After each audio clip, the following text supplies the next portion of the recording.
Hi everyone, today we will talk about how to fix Instagram filters not showing. To know how to fix Instagram filters not showing, you should just go to settings. As you see, we click.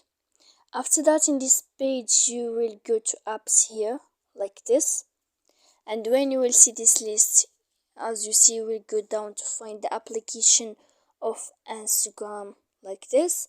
And here in this page you will go to force stop.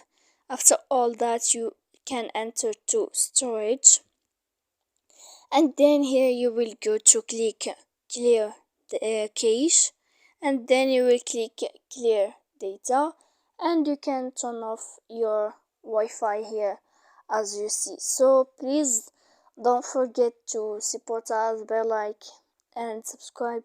See you next time in another video, and thank you for watching.